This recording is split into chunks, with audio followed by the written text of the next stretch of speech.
สวัสดีครับวันนี้เรามาเที่ยวกันที่น้ำตกของหลานก็ถือโอกาสได้มาลองทำคลิปสั้นเล่นๆดูครับวันนี้มากับพี่พอดีพี่พามาก็มาตั้งแต่เที่ยงแล้วนี่ก็เย็นประมาณนี้ก็บ่ายสามได้แล้วกำลังเดินไปหาพวกพี่ๆเขาอยู่ฮะเขาเล่นน้ำกันก่อนแล้วตอนนี้ก็น้ำน้อยฮะเป็นช่วงหน้าร้อนเข้าหน้าร้อนก็น้ำก็มียังพอได้เล่นอยู่ครับเดี๋ยวไปดูฮะว่าจะสนุกแค่ไหนเดี๋ยวไปดูครับตอนนี้ก็ถึงแล้วฮะไอ้น้ำตกไอ้ตรงตัวน้ำตกนะเดี๋ยวขึ้นปีนก้อนหินขึ้นไปหาพวกพี่ๆเขาอะ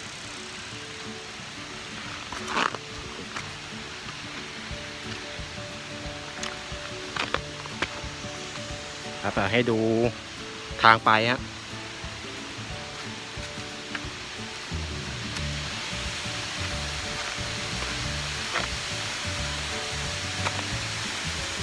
เดี๋ยวถ้าใครที่มาก็ช่วยกันระวังหน่อยนะครับทางค่อนข้างที่จะลื่นเลย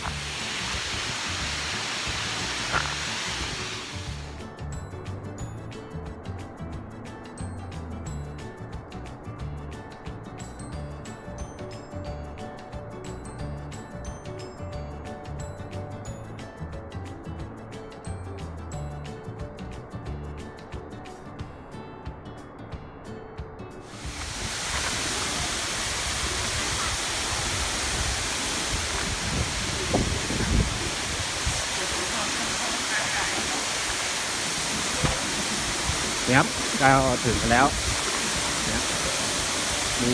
พี่แล้วก็หลานมา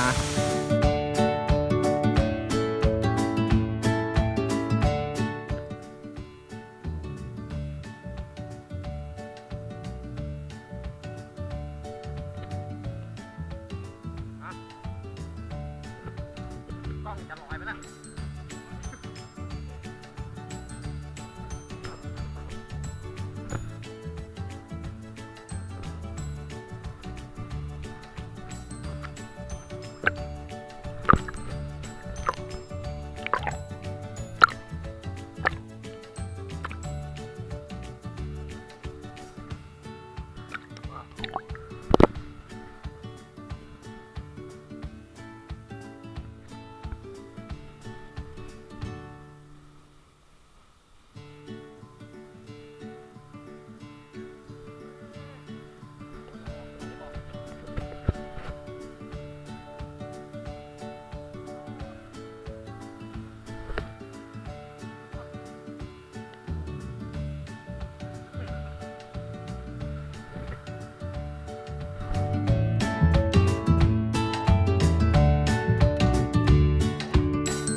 ยืนเลย